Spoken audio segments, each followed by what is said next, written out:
The tank is moving. Tank number 843 of the 343rd Division rolls forward through the gates of the Independence Palace in Saigon. It is 11:30 in the morning. The metal treads crush the ornamental gardens. The engine roars.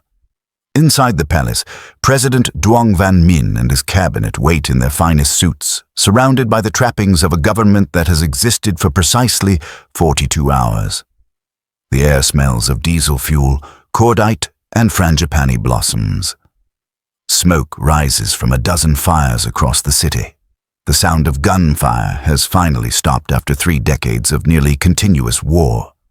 In the streets outside, hundreds of thousands of people are watching history pivot on its axis.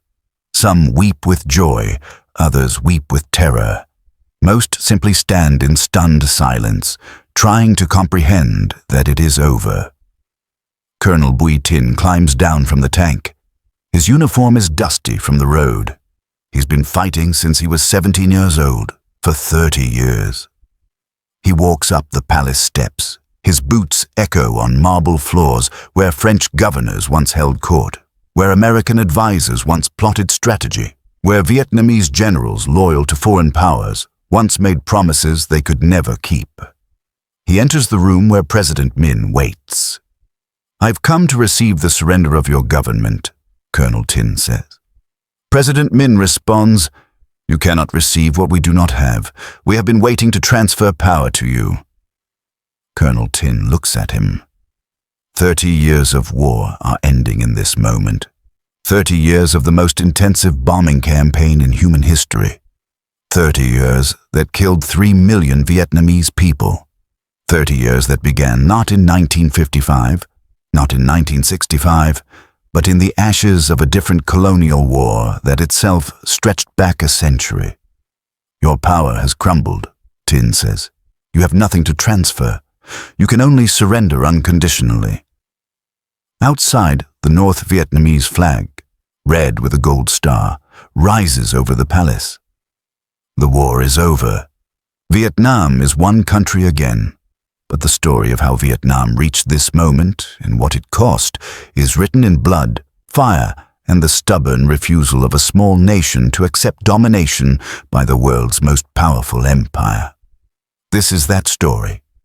Not as it was told in Washington, but as it was lived in Hanoi, in Saigon, in the rice paddies and rubber plantations, in the tunnels of Cu Chi and the mountains of the Central Highlands. This is the story of the American War, as the Vietnamese call it. The story of how a country smaller than California fought the United States of America to a standstill and won. To understand Vietnam's war with America, you must first understand that for the Vietnamese people, there was never a moment when one war ended and another began. There was only resistance, continuous, generational, unbroken resistance. When Ho Chi Minh declared Vietnamese independence on September 2nd, 1945, in Hanoi's Ba Dinh Square, he quoted the American Declaration of Independence. "All men are created equal. They are endowed by their Creator with certain inalienable rights. Among these are life, liberty, and the pursuit of happiness." He was 65 years old. Born Nguyen Sinh Cung in Ehe An Province in 1890, he had spent his entire adult life working for this single moment. He had sailed to France as a young man on a steamship, working in the galley. He had lived in Paris, in London, in Moscow, in China. He had petitioned Woodrow Wilson at the Versailles Peace Conference in 1919, asking the American president to support Vietnamese independence from France. Wilson ignored him. Now, in 1945, with Japanese occupation ending and the French Empire in ruins, Ho Chi Minh believed that history had finally arrived at Vietnam's doorstep. 500,000 people filled the square that day. They cheered, they wept, they believed they were free. They were wrong. The French returned within weeks, determined to reclaim their colony. The British helped them, the Americans, despite their own anti-colonial heritage, despite Franklin Roosevelt's stated opposition to French colonialism, supported the restoration of French control. By 1950, the United States was paying 80% of France's war costs in Indochina. This was the first betrayal, as many Vietnamese saw it. America, born in revolution against empire, was now bankrolling empire. The reason was simple. The Cold War had frozen the world into two camps, and Ho Chi Minh, whatever his nationalist credentials, was a communist. Pham Thi Quyen was 12 years old when the French returned to her village of Thanh Hoa in 1946. Her father had been a school teacher under the Japanese occupation. When Ho Chi Minh declared independence, her father helped form the local Viet Minh committee. He taught villagers to read using new textbooks that celebrated Vietnamese heroes instead of French colonial governors. 3 months later, French soldiers arrived. They burned the schoolhouse. They arrested her father and 20 other men. Pham Thi Quyen never saw him again. That day, she would recall 70 years later, I understood that independence is not declared. It is fought for. It is bled for. It is something you must be willing to die for, or you will never have it. She joined the Viet Minh at 13. She carried messages through the jungle. She learned to strip and clean a rifle. She was 15 when she killed her first French soldier. The First Indochina War ground on for 9 years. The Vietnamese employed guerrilla tactics learned from Chinese communist advisors, refined through years of fighting Japanese occupation. They melted into the population. They struck at night. They turned France's technological advantages into disadvantages in the jungle and rice paddies. The war reached its climax at Dien Bien Phu, a French fortress in a valley in northwestern Vietnam. The French believed the Vietnamese couldn't possibly transport heavy artillery through the mountains. They were wrong.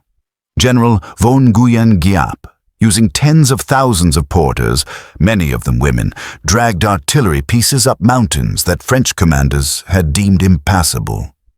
The siege began on March 13th, 1954.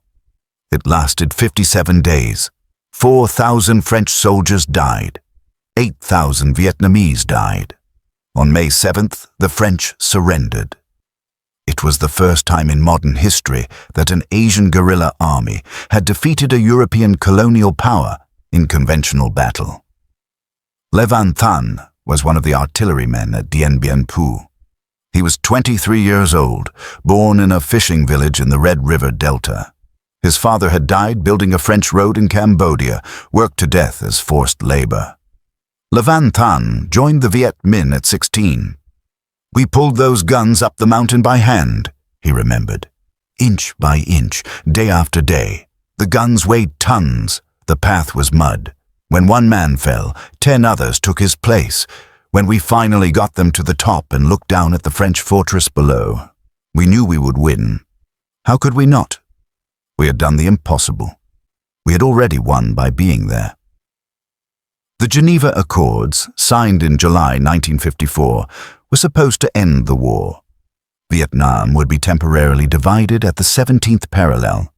The North would be governed by Ho Chi Minh's Democratic Republic of Vietnam. The South would be governed by the state of Vietnam under Emperor Bao Dai. National elections would be held in 1956 to reunify the country. The elections never happened. The United States, fearing that Ho Chi Minh would win any free election, backed the creation of a separate southern state. They found their man in Ngo Dinh Diem, a Catholic nationalist from a Mandarin family, fiercely anti-communist, who had been living in exile in America. This was the second betrayal as the Vietnamese saw it. An international agreement, signed by all parties, was simply ignored. The division of their country, meant to be temporary, was being made permanent by American intervention. Vietnam would be one country, or it would be in a state of war. There was no middle ground. Ngo Dinh Diem arrived in Saigon in July 1954 with American backing and grand ambitions. He was a curious figure, ascetic, celibate, authoritarian, convinced of his own righteousness. He rejected the Geneva Accords. He refused to hold unification elections. With American support, he consolidated power by eliminating rivals, suppressing dissent, and building a state apparatus designed to resist communism at any cost. To many in the South, particularly in rural areas, Diem's government looked like a continuation of colonialism under a different flag. His officials were often corrupt. His land reform program took land from peasants who had been given it by the Viet Minh and returned it to landlords. His favoritism toward Catholics in a predominantly Buddhist country bred resentment. His brother, Ngo Dinh Nhu, ran a secret police apparatus that arrested, tortured, and killed suspected communists and sympathizers. By 1957, armed resistance against Diem had begun. It started locally, with scattered attacks by former Viet Minh fighters who had remained in the South after partition. Hanoi initially discouraged this insurgency, focusing on building socialism in the North. But as Diem's repression intensified, and as it became clear the elections would never happen, Hanoi changed its strategy. In December 1960, the National Liberation Front was founded. The Americans would call them the Viet Cong, short for Vietnamese communists. They called themselves the Liberation Army. Their stated goal was to overthrow the Diem government and reunify Vietnam. Nguyen Thi Dinh was one of the founders of the insurgency in the South. Born in 1920 in Ben Tre province in the Mekong Delta, she had fought against the French since she was 16. She had been arrested and tortured. Her husband had been executed by the French. After partition, she stayed in the South with her young children, working as a farmer, waiting. When Diem's soldiers came to her village in 1959, rounding up former resistance fighters, she made her decision.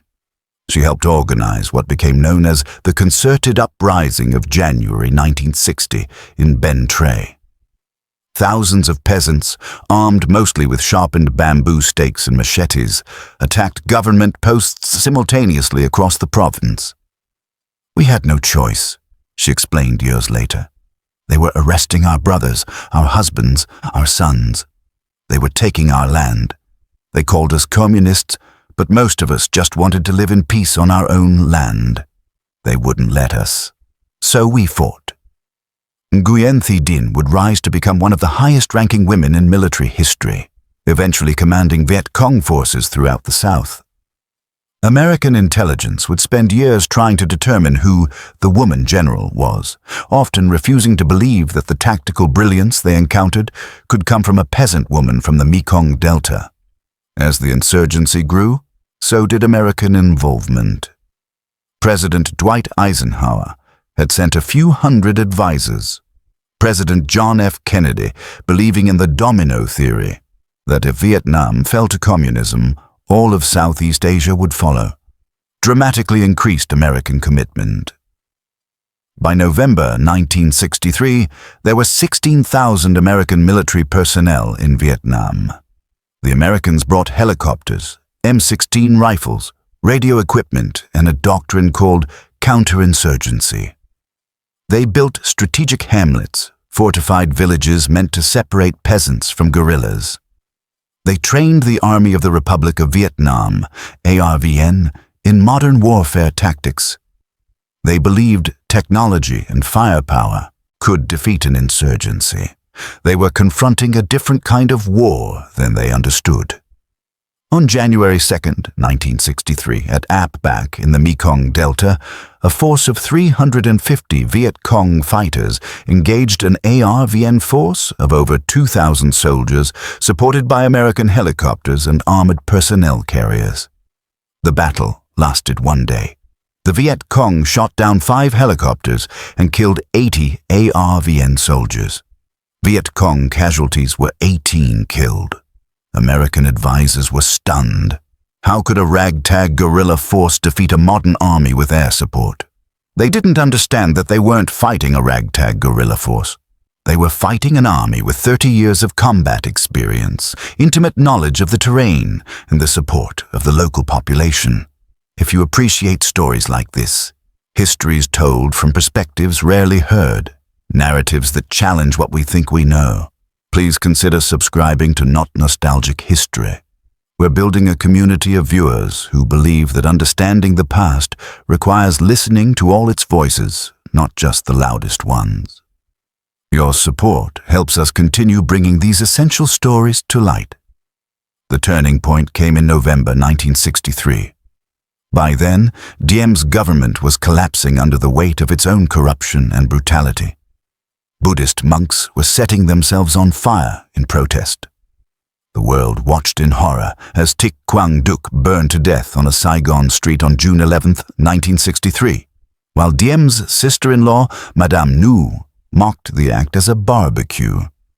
The Kennedy administration, having tied American prestige to the Diem government, now determined that Diem himself was the problem. The CIA gave tacit approval to ARVN generals planning a coup. On November 1, 1963, the coup began. On November 2nd, Diem and his brother Nhu were captured and executed in the back of an armored personnel carrier. 3 weeks later, Kennedy himself was assassinated in Dallas. From Hanoi's perspective, these events revealed the fundamental weakness of the American position. The United States was trying to build a nation in the South, but it kept having to destroy its own creations when they became liabilities. How many governments would America create and destroy before admitting that the South Vietnamese people did not want what America was selling? The answer, it turned out, was many. Between November 1963 and June 1965, South Vietnam had 10 different governments. The instability was paralyzing. Meanwhile, the Viet Cong were expanding their control throughout the countryside. President Lyndon Johnson, who succeeded Kennedy, faced a decision. He could withdraw and accept the likely collapse of South Vietnam, or he could escalate and commit American combat troops. He chose escalation. The excuse came on August 2nd and 4th, 1964, in the Gulf of Tonkin.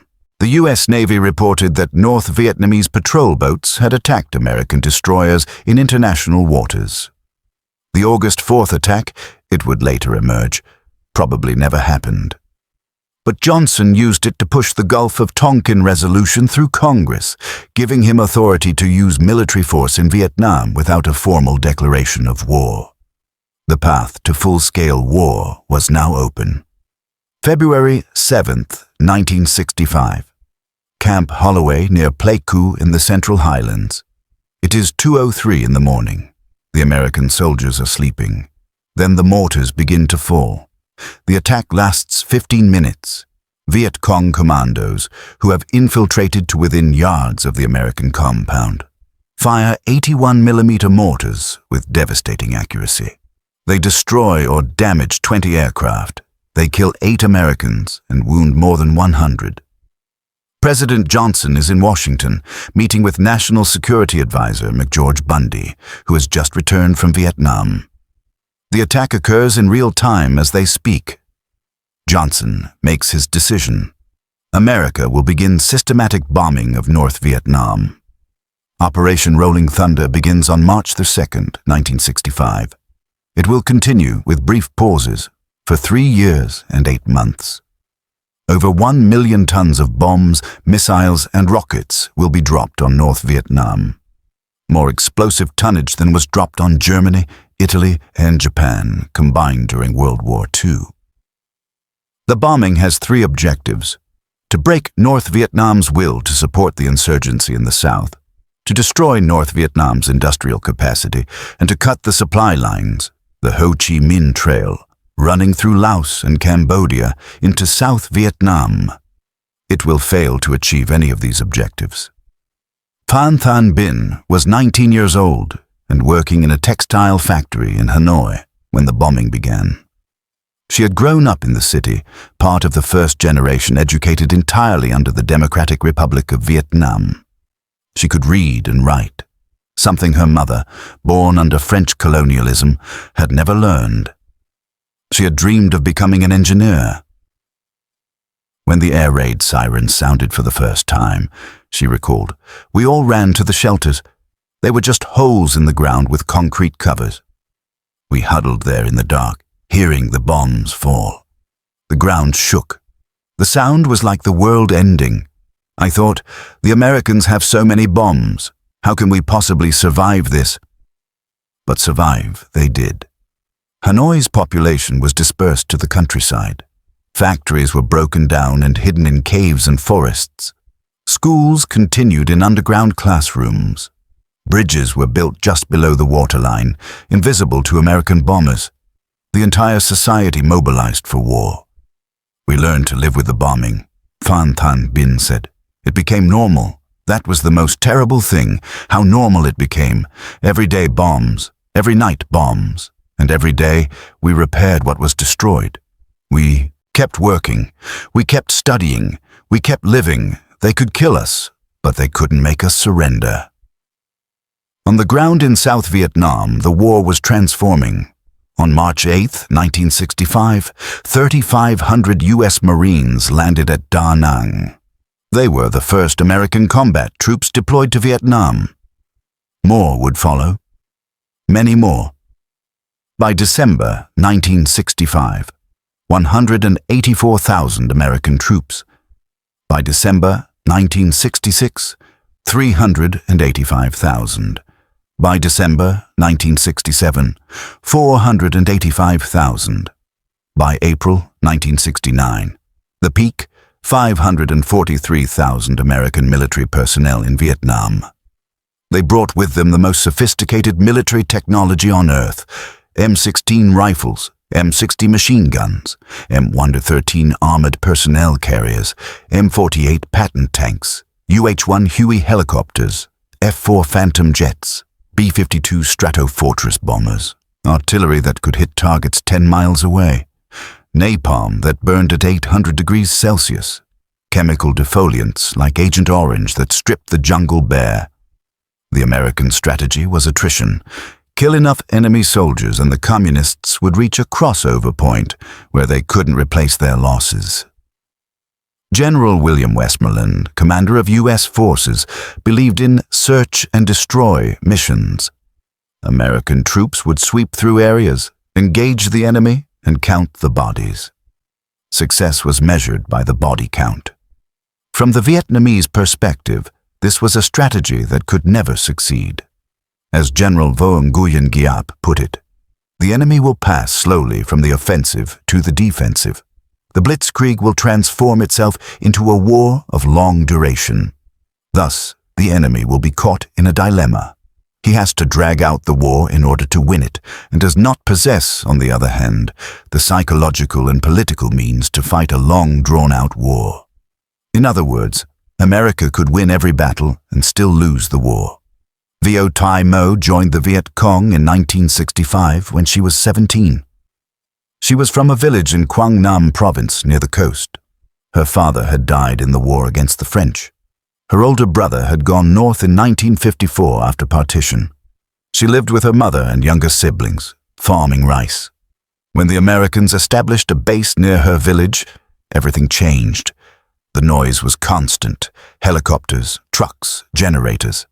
American patrols would sweep through, searching for weapons, sometimes destroying houses in the search. The Viet Cong would come at night asking for food, telling villagers that they were fighting for Vietnam's freedom. I didn't think about ideology, Vo Thi Mo explained. I thought about my village. The Americans said they were there to protect us, but from what? The only shooting happened when they were there. Before they came, we had farming. After they came, we had war. She became a nurse for a Viet Cong unit operating in the Tandra Thieu Mountains. She learned to perform surgery in underground hospitals lit by oil lamps, using instruments sterilized in boiled water, with captured American medical supplies when they could get them and traditional herbs when they couldn't. The conditions were unimaginable. Wounded soldiers were carried for days through the jungle on stretchers. Many died before reaching treatment. Those who survived surgery faced infection, often without antibiotics. Vo Thi Mo watched boys younger than herself die from wounds that would have been treatable in any real hospital. But we kept fighting, she said. What choice did we have? This was our country. You don't surrender your country because the war is hard. The tunnels of Cu Chi became legendary. Northwest of Saigon, Viet Cong forces had been digging tunnels since the late 1940s during the French War. By the mid-1960s, there were over 200 kilometers of tunnels on 3 levels, some as deep as 10 meters underground.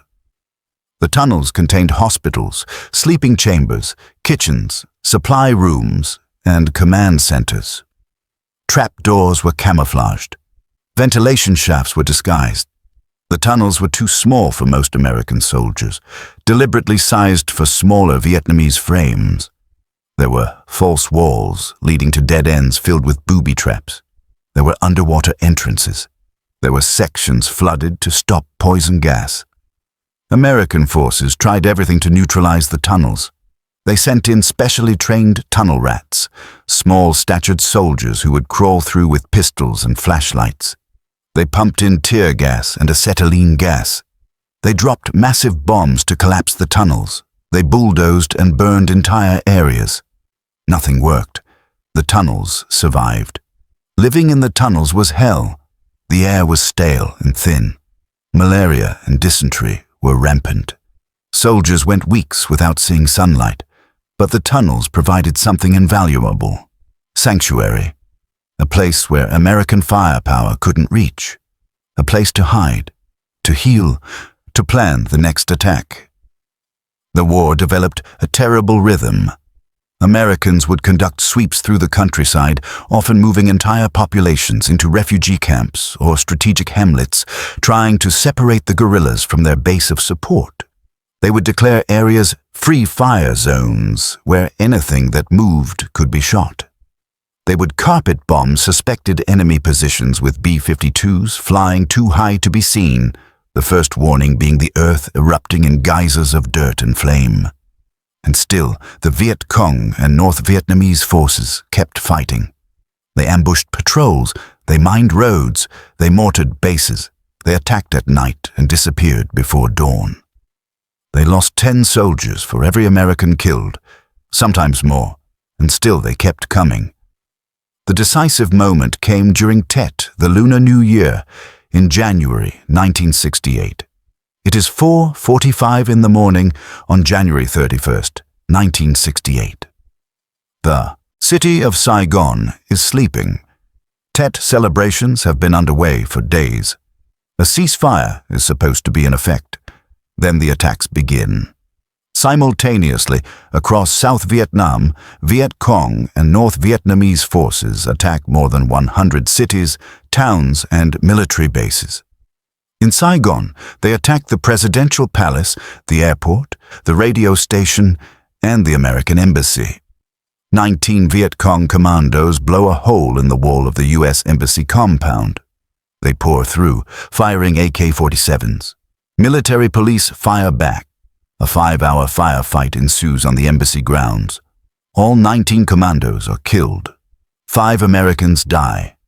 But for 5 hours, the Viet Cong hold the courtyard of the American embassy, the symbolic heart of American power in Vietnam. In Hue, the ancient imperial capital, North Vietnamese forces capture and hold most of the city for 25 days. The battle to retake Hue becomes the longest and bloodiest of the war. The city is largely destroyed. Approximately 5,000 civilians die, many executed by communist forces as enemies of the revolution, others killed in American artillery barrages. The Tet offensive, from a purely military standpoint, is a failure for the communists. They failed to spark the general uprising among South Vietnamese civilians that they expected. They are eventually pushed back from all the cities they attack. Their casualties are catastrophic, between 30,000 and 40,000 killed. But the Tet offensive wins the war anyway, because it wins it politically and psychologically. For 2 years, the American public has been told that the war is being won, that the enemy is weakening, that there is light at the end of the tunnel. Then suddenly, the enemy is in Saigon, in the embassy courtyard, fighting in every major city. The narrative of inevitable American victory collapses. Tran Van Dung was a 24-year-old Viet Cong soldier who participated in the attack on the town of Ben Tre in the Mekong Delta during Tet. He had been fighting for 3 years, having joined after his village was destroyed in an American search-and-destroy operation. "We knew the offensive was coming weeks in advance," he remembered. "We infiltrated into the cities in small groups, dressed as civilians. We hid weapons in market stalls, in baskets of vegetables, in coffins, in funeral processions. On the night of Tet, we assembled. We were told this would be the final offensive, that the people of the South would rise up with us and the Americans would be driven out." The attack on Ben Tre succeeded initially. Viet Cong forces overran the provincial capital. But then the American counterattack came. Artillery, helicopter gunships, fighter bombers. The destruction was total, Tran Van Dung said. "The Americans destroyed the town to save it. That was what their commander said. We had to destroy it to save it. Most of my unit was killed. I survived because I hid in a drainage ditch for 2 days while the bombing continued overhead." But he also remembered something else. Even though we lost most of our men, even though we failed to hold the town, we had proved something. We had attacked everywhere, all at once. We had shown we could strike anywhere. After Tet, I knew we would win, even if it took many more years. Because the Americans were losing at home, their people saw the truth. He was right. American public support for the war began its terminal decline. Protests intensified. Senator Eugene McCarthy challenged President Johnson in the Democratic primary, running on an anti-war platform. Walter Cronkite, America's most trusted news anchor, went to Vietnam after Tet and returned to tell his viewers that the war was unwinnable. On March 31st, 1968, President Johnson went on television and announced he was halting most of the bombing of North Vietnam and would not seek re-election. The peace talks he proposed would begin in Paris in May. The war would continue for 7 more years. Tens of thousands more would die. But Tet was the moment when America began looking for an exit. In North Vietnam, the cost of the war was becoming almost unendurable. The bombing had destroyed much of the country's infrastructure. 70% of industrial capacity was gone. The agricultural system was devastated. Entire generations were being consumed by the war. Duong Thai Xuan Quy was a physician in Hanoi during the heaviest years of bombing. She had trained in Moscow in the late 1950s, one of thousands of Vietnamese students sent to the Soviet Union and China for technical education. "We were treating injuries we had never seen before," she recalled. Burns from napalm that went to the bone. Blast wounds from cluster bombs that left hundreds of ball-bearing-sized holes in a person's body. Children with chemical poisoning from the defoliants the Americans sprayed. We didn't have enough antibiotics, enough blood, enough of anything. We were trying to practice modern medicine in caves lit by kerosene lamps. But she also remembered the determination. No one ever suggested we should surrender, not once, not even in the worst moments. We had been fighting for our independence for a century, against the Chinese, the French, the Japanese, the French again, now the Americans. We would fight for another century if we had to. This was existential. If we stopped fighting, we stopped existing as Vietnamese people. The Paris peace talks began in May 1968, but made no progress. The North Vietnamese and the National Liberation Front demanded complete American withdrawal and the removal of the South Vietnamese government. The Americans demanded North Vietnamese withdrawal from the South and the preservation of the Saigon government. Neither side would compromise. Meanwhile, the war intensified. Richard Nixon won the American presidency in November 1968, promising peace with honor and Vietnamization, training South Vietnamese forces to take over the fighting so American troops could withdraw. But Nixon also expanded the war. In March 1969, he authorized Operation Menu, the secret bombing of Cambodia. Over the next 14 months, American B-52s would fly 3,600 sorties over Cambodia, dropping over 100,000 tons of bombs, trying to destroy North Vietnamese sanctuaries and supply routes.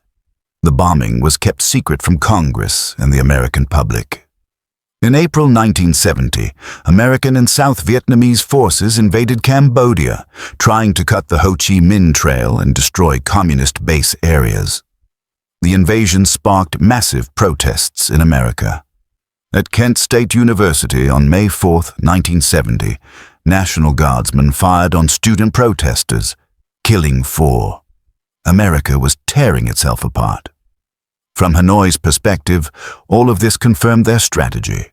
America could win every battle, kill 10 Vietnamese for every American lost, drop more bombs than in all of World War II combined, and still the political foundation of their war effort would crumble. The American people didn't have the will for a protracted war of attrition. The Vietnamese did. As Dr. Henry Kissinger, Nixon's national security advisor, would later observe, "We fought a military war. Our opponents fought a political one. We sought physical attrition. Our opponents aimed for our psychological exhaustion. In the process, we lost sight of one of the cardinal maxims of guerrilla war. The guerrilla wins if he does not lose. The conventional army loses if it does not win." The war that the American public saw on television became increasingly horrific in the early 1970s. On March 16, 1968, though it only became public in November 1969, American soldiers had massacred between 300 and 500 unarmed civilians in the village of My Lai. Old men, women, children, babies. They were shot, raped, mutilated. Their bodies were dumped in ditches. My Lai was not unique. It was simply the massacre that became public. Across Vietnam, the brutality of the war had descended to depths that corroded everyone it touched. American soldiers, teenagers sent to fight a war they didn't understand against an enemy they couldn't identify, cracked under the strain. Drug use was rampant. Racial tensions were explosive. Fragging, soldiers killing their own officers with fragmentation grenades, became common enough to require a word for it. For Vietnamese civilians, the war meant existing in a liminal hell. In areas contested between government and insurgent forces, survival meant navigating between two sets of armed men who each demanded loyalty and punished collaboration with the other side. Entire villages played an impossible game, smiling at government forces during the day and Viet Cong at night, trying to avoid being killed for insufficient enthusiasm for either cause. Nguyen Van Hung was a rice farmer in Quang Ngai province through the worst years of the war. Born in 1935, he had lived through Japanese occupation, the French War, partition, and now the American War. He had no politics. He had rice paddies and water buffalo and 5 children. During the day, he remembered, the government forces would come. They would ask if we had seen Viet Cong. We would say no. They would look at us with suspicion. Sometimes they would arrest someone or burn a house where they said they found weapons. We learned to hide anything that could be suspicious, any extra food, any extra clothes, anything that could be called evidence of helping the enemy. At night, the liberation forces would come. They would ask for food. They would ask which of our young men would join the fight. They would tell us we were collaborating with the oppressor if we cooperated with the Saigon government. We would give them what little food we could spare from our children. We learned to hide anything that showed we worked with the government. Any papers, any money, anything. In the middle, we just tried to survive. But there was no middle. You could do everything right and still die. Your field could be in a free fire zone. A helicopter could shoot you for running away. The Viet Cong could execute you as an informer. An American bomb could fall on your house. There was no safe choice. There was only luck, and most people's luck ran out. Nguyen Van Hung lost 2 sons to the war, one forcibly conscripted into the South Vietnamese army, killed in a battle near the DMZ in 1971. The other joined the Viet Cong and disappeared, his fate unknown. His village was destroyed in 1972, bulldozed to create clear fields of fire around an American firebase. The survivors were relocated to a refugee camp near Da Nang. He never farmed rice again. The scale of displacement was staggering. By 1970, there were approximately 4 million refugees in South Vietnam, roughly 1/4 of the population. They lived in camps, in slums around the cities, anywhere they could find shelter. The traditional village structure that had organized Vietnamese rural life for centuries was shattered. The social fabric of the country was torn apart, and still the war continued. Nixon's Vietnamization policy meant withdrawing American ground troops while increasing the training and equipment provided to South Vietnamese forces. American troop levels declined, from 543,000 in 1969 to 335,000 in 1970 to 156,000 in 1971 to 24,000 by 1972. But the air war intensified. Nixon and Kissinger believed that massive bombing could force North Vietnam to accept American terms at the negotiating table. They were wrong, but they would kill tens of thousands testing their theory. In March 1972, North Vietnam launched the Easter Offensive, also called the WWII Offensive. It was a conventional military assault, with tanks and artillery, the largest offensive since Tet. North Vietnamese forces crossed the DMZ and drove south, attacking Quang Tri, Con Tum, and An Loc. Nixon's response was Operation Linebacker, a massive bombing campaign against North Vietnam that ran from May to October 1972. American aircraft flew 41,000 sorties and dropped 155,000 tons of bombs. Hanoi and Haiphong were struck repeatedly. For the first time, the U.S. used laser-guided smart bombs, which could destroy bridges and factories with precision that had been impossible earlier in the war. The Easter Offensive was eventually halted, at tremendous cost to both sides. The North Vietnamese lost perhaps 100,000 troops. The South Vietnamese, with American air support, proved they could fight effectively in conventional battles. But the strategic picture hadn't changed. North Vietnam was willing to absorb horrific casualties and keep fighting. South Vietnam's government remained corrupt, unpopular, and dependent on American support. By October 1972, Kissinger and North Vietnamese negotiator Le Duc Tho had reached a tentative agreement in the Paris talks.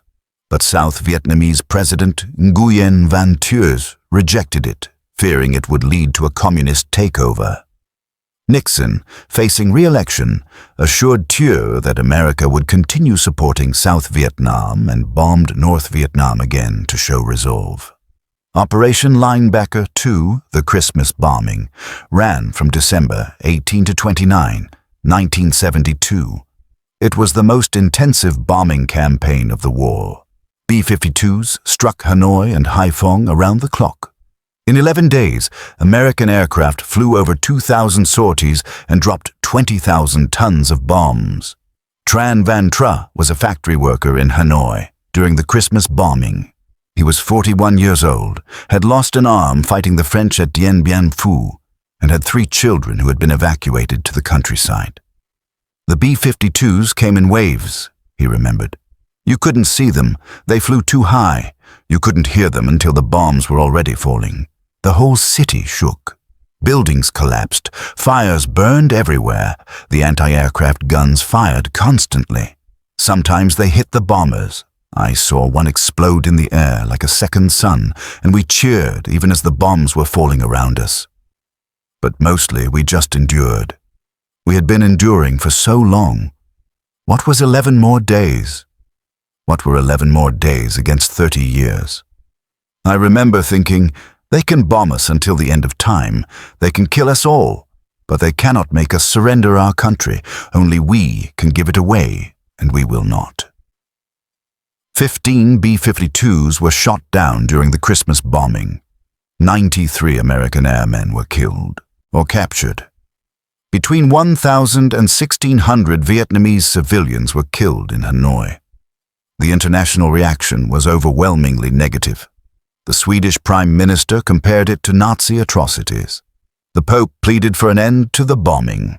And then, in January 1973, the Americans accepted essentially the same agreement they could have had in October. The Paris Peace Accords were signed on January 27, 1973. The agreement provided for a ceasefire, the withdrawal of all American forces, the return of prisoners of war, and a political settlement to be worked out between the Vietnamese parties. Crucially, North Vietnamese forces, already in South Vietnam, were allowed to remain in place. President Thieu signed only after Nixon secretly promised that America would respond with full force if North Vietnam violated the agreement. It was a promise Nixon would be unable to keep. The last American combat troops left Vietnam on March 29, 1973. The war, for America, was over.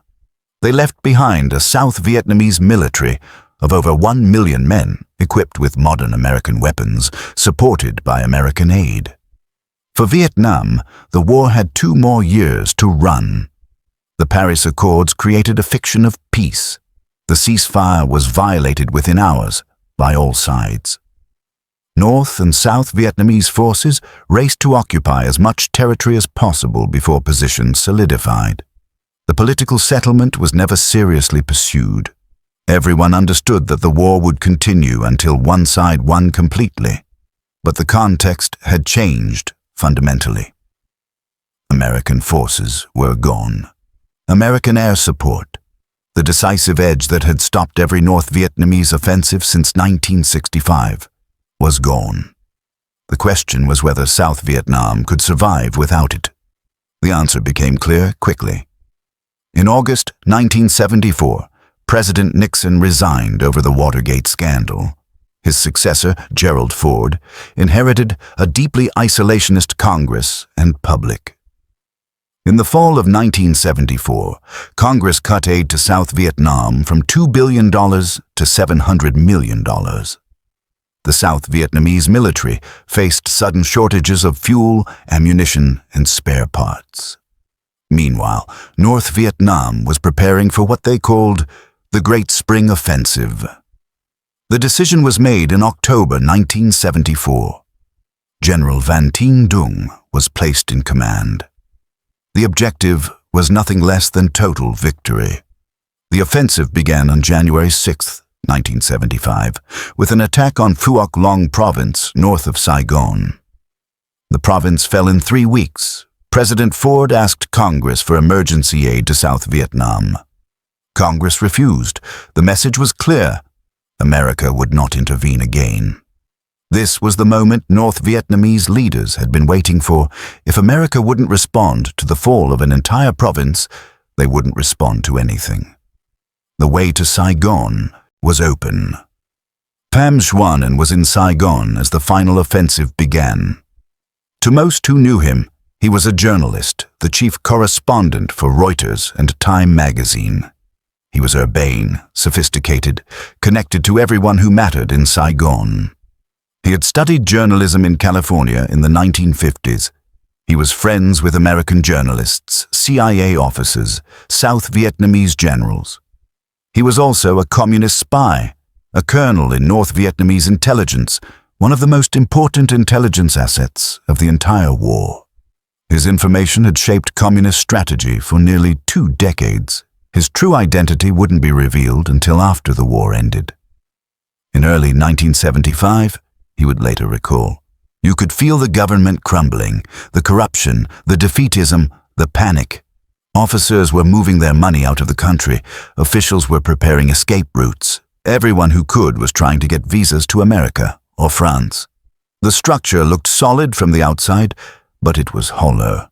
One strong push and it would collapse. The strong push came in March. North Vietnamese forces attacked in the Central Highlands, targeting the provincial capital of Ban Ma Thuot. The city fell on March 10th. President Thieu made a catastrophic decision. Rather than reinforcing the highlands, he ordered a retreat to consolidate forces in the coastal lowlands. The retreat became a rout. ARVN forces abandoned their positions. Civilian refugees flooded the roads. North Vietnamese forces pursued aggressively. The city of Hue fell on March 25th. Da Nang, the second largest city in the south, fell on March 30th. The scenes were apocalyptic, hundreds of thousands of refugees trying to evacuate, soldiers abandoning weapons and uniforms, ships overloaded with fleeing civilians. Lê Thị Tuyet Mai was a South Vietnamese schoolteacher in Hue when the city fell. She was 32 years old, from a Catholic family that had fled North Vietnam after partition in 1954. "We had 21 years in the South," she remembered. "We thought we had built a new life. I was teaching children. I was engaged to be married. Then, in 3 days, everything ended. The government forces just left. One day they were patrolling the streets. The next day, they were gone. The North Vietnamese soldiers came down from the hills. They were young, thin, wearing sandals made from old tires. They carried Russian rifles. They looked hungry. Everyone was terrified. We remembered 1968, the executions during Tet. We thought they would kill us all. Catholics, government workers, teachers who had taught from Southern textbooks. But mostly, they just took over the radio station and the government buildings and told everyone to stay calm. They seemed almost as shocked as we were at how quickly they had won. I tried to get to Da Nang to find a ship south. The roads were impassable, flooded with refugees. I saw families abandon everything: cars, belongings, grandparents who couldn't walk fast enough. It was like the end of the world. By early April, North Vietnamese forces had regrouped and were advancing on Saigon. The city was defended by several ARVN divisions, but morale had collapsed. President Thieu gave a bitter, rambling speech on April 21st, denouncing the Americans for abandoning Vietnam, then resigned and fled to Taiwan. The Americans began evacuating their personnel and Vietnamese allies. Operation Frequent Wind, the helicopter evacuation from the U.S. Embassy, would become one of the iconic images of the war. Desperate Vietnamese climbing the embassy walls, trying to reach helicopters on the roof, American Marines pushing people away, helicopters packed beyond capacity lifting off as people reached for the skids. Between April the 29th and April 30th, 70 helicopters lifted over 7,000 people from the embassy and other locations in Saigon. It was chaotic, rushed, incomplete.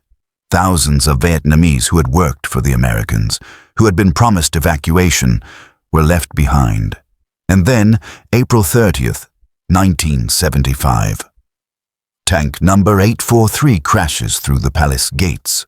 Colonel Bui Tin accepts the surrender. The red flag with the gold star rises over Saigon. After 30 years, the war is over. Vietnam is one country again. The numbers are almost incomprehensible. 3 million Vietnamese died in the American War. 3 million. Some estimates go higher, as many as 4 million when you include those who died from disease, starvation, and displacement caused by the war. Of those 3 million, approximately 2 million were civilians. Farmers, shopkeepers, teachers, children, elders. People who wanted no part of any war but were caught in the middle of one anyway. Approximately 1,100,000 North Vietnamese and Viet Cong soldiers died. The Southern government forces lost approximately 250,000 troops. The Americans lost 58,000. For every American who died, roughly 50 Vietnamese died. Think about that ratio. Imagine the grief multiplied across an entire society. Imagine a country where virtually everyone lost someone. A father, a son, a brother, a daughter, a sister, a mother. The physical destruction was catastrophic. 25 million acres of farmland destroyed. 12 million acres of forest destroyed by defoliants. 5,000 villages completely or partially destroyed. Hundreds of thousands of acres contaminated by unexploded ordnance, bombs, shells, landmines that continue to kill and maim people to this day. The chemical legacy was particularly cruel. Agent Orange and other herbicides sprayed over Vietnam contained dioxin, one of the most toxic substances ever created. Millions of Vietnamese were exposed. The health effects, cancers, birth defects, neurological disorders, continue to appear generations later. Children are still being born with horrific deformities because their grandparents were exposed to Agent Orange decades ago. And then there was the peace, which brought its own suffering. The communist government that reunified Vietnam in 1975 was not the gentle, reconciliatory regime that some had hoped for. It was hard, dogmatic, shaped by 30 years of total war. Hundreds of thousands of South Vietnamese were sent to re-education camps. In reality, prison camps where former officials, military officers, professionals, and intellectuals were held for years, sometimes decades, under brutal conditions. The new government's economic policies were disastrous. Collectivization of agriculture in the South failed. Nationalization of businesses destroyed the commercial economy. Currency reforms wiped out savings. Combined with an American-led trade embargo and the collapse of post-war aid from the Soviet Union and China, Vietnam plunged into severe poverty. Hundreds of thousands of Vietnamese fled as boat people, risking death at sea, piracy, and starvation to escape. Many drowned. Many were raped, robbed, murdered by pirates. Those who survived ended up in refugee camps across Southeast Asia. Eventually, many resettled in America, France, Australia, creating a Vietnamese diaspora that remains deeply ambivalent about the war and its outcome. Nguyen Thi Thanh, who had fought against the Americans as a young woman, found the peace deeply disillusioning. She had believed the propaganda that victory would bring prosperity, justice, equality. Instead, she found corruption, economic collapse, and a government that seemed to have forgotten the ideals it claimed to fight for. "We sacrificed everything," she said in an interview decades later. "We fought for 30 years. We lost our youth, our health, our families. We believed we were building a better world, and then we won, and the new world looked a lot like the old one. Still poor, still struggling, still controlled by people who cared more about power than people. I don't regret fighting. The Americans had no right to be in our country, dividing it, bombing it. We had to resist. But I wish the peace had been better. I wish the victory had meant more." Dr. Christina Schwenkel, an anthropologist who has studied post-war Vietnam, observes, "The Vietnamese experience shows us that winning a war and winning the peace are two different things. The Vietnamese people showed extraordinary courage and resilience in resisting foreign domination. But the government that emerged from that resistance was itself flawed, and Vietnam's real development only began when it abandoned the rigid ideology it had fought for and embraced economic reforms in the 1980s and 90s. Vietnam today is unrecognizable from 1975. The economy has grown rapidly since the Doi Moi reforms of 1986, which introduced market mechanisms while maintaining political control. Vietnam is now integrated into the global economy, a major exporter of electronics, textiles, coffee, and rice. Millions have risen out of poverty. The cities gleam with new construction. But the war is still present. Amputees still beg in the streets. Landmine victims, many from long after 1975. Children still suffer birth defects from Agent Orange. The government still tightly controls political expression, justifying authoritarianism as necessary for national security. The war is taught as a patriotic struggle, with all nuance and complexity removed. And in America, the war remains a wound that has never fully healed. It shattered the post-World War II consensus, created deep political divisions that persist, and left a generation traumatized. 58,000 Americans died in a war that, in hindsight, most Americans consider a mistake. But that hindsight too often forgets the Vietnamese. When Americans debate the lessons of Vietnam, they usually mean lessons about American power, American politics, American credibility. The millions of Vietnamese who died, who suffered, who survived, they remain abstractions, shadows in the background of someone else's story.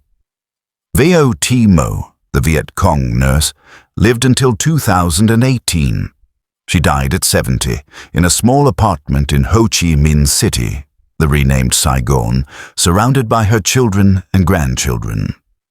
She had survived the war, survived the harsh years after, survived to see Vietnam transform. In one of her last interviews, she was asked what she wanted Americans to know about the war. "I want them to know that we are not abstract," she said. "We are not the enemy. We are not the Vietnamese, some undifferentiated mass. We are people. We have names. We have families. We have dreams. We loved, we hoped, we suffered, just like anyone else. I want them to know that we didn't fight them because we hated Americans. Most of us had never met an American before the war. We fought because it was our country and foreign armies were here. That's all. It's that simple and that complicated. I want them to know that war is not glory. It's not adventure. It's not what you see in movies. It's blood and shit and terror and grief. It's watching your friends die. It's living with nightmares for the rest of your life. Even when you win, you lose something you can never get back. And I want them to know that we remember. We remember everything, and we hope they remember too. So maybe we don't have to do it again. The American war in Vietnam, or the Vietnamese War for Independence and Reunification, depending on your perspective, stands as one of the defining conflicts of the 20th century. Its lessons remain urgent. First, it teaches us that military power has limits. The United States was the most powerful military force in human history. It had nuclear weapons, the world's largest navy and air force, unlimited industrial capacity, and technological supremacy. It deployed all of that power, short of nuclear weapons, against Vietnam, and it lost. Not because Vietnamese forces were more powerful. They weren't. But because military power cannot force a political solution that a population rejects. You cannot bomb a country into loving you. You cannot kill enough of them to make the survivors surrender their identity. Second, it teaches us that nationalism is a more powerful force than ideology. The American government understood the conflict primarily through the lens of the Cold War. Communism versus capitalism, freedom versus totalitarianism. Many Vietnamese understood it as something older and deeper. The latest chapter in a centuries-long struggle for independence from foreign domination. The French, the Japanese, the French again, the Americans. The faces changed, but the fundamental dynamic didn't. When you are fighting for your home, on your land, you will outlast someone fighting for abstract geopolitical principles thousands of miles away. Third, it teaches us that official narratives obscure as much as they reveal. The American government lied, repeatedly and systematically, about the war's progress, about enemy casualties, about the prospects for victory, about the Gulf of Tonkin incident, about the secret bombing of Cambodia and Laos. The gap between official statements and reality became so wide that it destroyed public trust in government for generations.